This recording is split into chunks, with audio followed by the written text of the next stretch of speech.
Well, Laura, that's why I use that figure. 2000, we were $5.6 trillion in debt. Today, we're over $17.8 trillion. This country will collapse when we start hitting 18 and 19 trillion dollars. We will collapse. Well, here's what they think. I think when I say they, the in people, the elites, I think a lot of them have already made their bets, and they're in the global economy.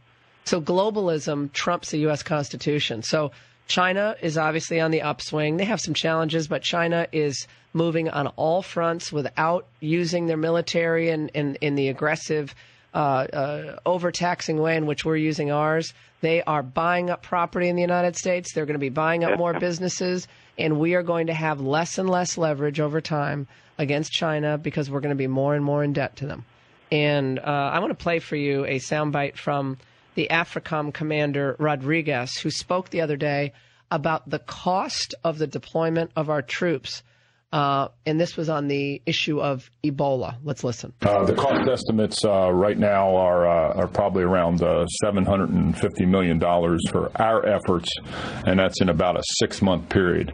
And again, the challenge with doing that is that those labs, for example, were not in the current, in the initial plan. So it's going to have to be a free-flowing, flexible adjustment on all that. Watch your wallet. Anytime someone says a free-flowing, flexible adjustment, $750 million, you can multiply that, in my mind, by 5 or 10.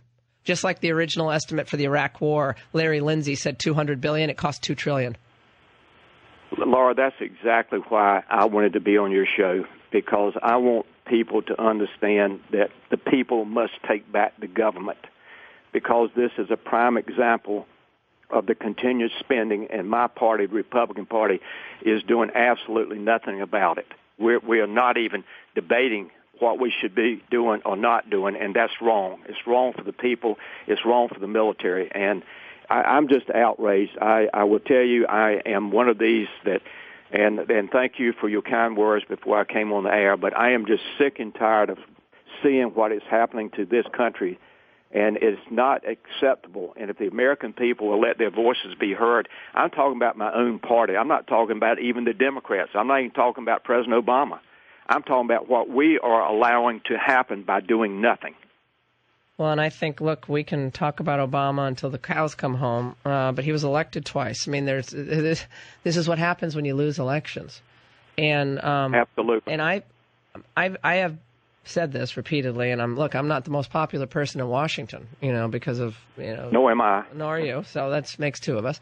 And I wear that as a badge of honor because I really don't care about the political parties. I guess I'm more of a Republican than a Democrat. Yeah, I guess. But on a lot of these issues, the Democrats and Republicans agree with each other. They agree that they shouldn't be held accountable on the war. They agree on things like Common Core. They agree on open borders. They agree on immigration amnesty. And so what would you say to the people who say, look, the writing is on the wall. We're going to be on this pathway to legalization of the illegal immigrants after the election.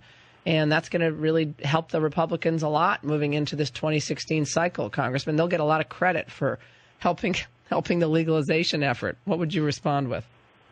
Well, I am a Ron Paul type Republican, and I believe sincerely that it's going to take a debate. It's going to take the kind of people that can lead this nation and look at this nation and understand that we have a Bible and we have a Constitution. And if we do not follow the Constitution, then we will continue to go down this road of collapsing. And I want the people, I had Rand Paul in here last Wednesday. We had over 300 people, and the energy and the excitement for his message. And there are other people. I'm not just talking about Senator Rand Paul, but there are other people as well that carry the same message. That's what we need to do, is to have a revolution in this country. And not talking about guns necessarily. I'm talking about a revolution of people getting out of their offices and getting into the streets and letting their voices be heard. Well, the folks of Ferguson, they made their voices heard, right? They got out there in the streets and they got a lot of attention for it. Law-abiding people have a right to reclaim what is rightfully theirs, the privilege of citizenship, the American culture, our language, our Constitution. And this shouldn't be really, it should not be political. This should be American. But everything has become politicized, which is so terribly sad for this country. But I believe the Republican Party, if it doesn't wake up to how you need to address people, speak to people of all backgrounds, all ethnicities, all races, about what their future can be untethered to government and protected by the government when that's appropriate. But they don't even try the language. They don't even go down that road. Instead, it's whatever the chamber wants, the chamber gets. Okay, if it's good for GE, it must be good for us. And in fact, it isn't. Globalism has been a big, fat failure for the American middle class. And anyone who argues the other side of it, it might as well be in the flat earth society, because they're not able to see what's happened to America and our families and our wages. They're not seeing what's a hollowed out country that we have today. Greed has destroyed America. The Bible talks about greed, and when this country started moving jobs out of the manufacturing industry of America to other countries so they could pay people 70 cents an hour instead of $18 an hour, this was the beginning of exactly what you just said. And if we don't take back this country, then I don't know what our grandchildren are going to have to look forward to. Right now, I'm very, very, very concerned about their future, to be honest. Well, Huckabee said he might leave the party if the party abandons the issue of life and marriage. He said he might leave the parties to go become an independent or something else. Well, Laura, the fastest growing category in North Carolina is unaffiliated. That's basically the independent. Walter Jones, thank you. That's the fastest growing category. Thank you so much, Congressman. We really appreciate what you're doing out there for the American people. Yes, ma'am, and I hope you feel better. Thank you so much. Thank you. All right, we'll take a break.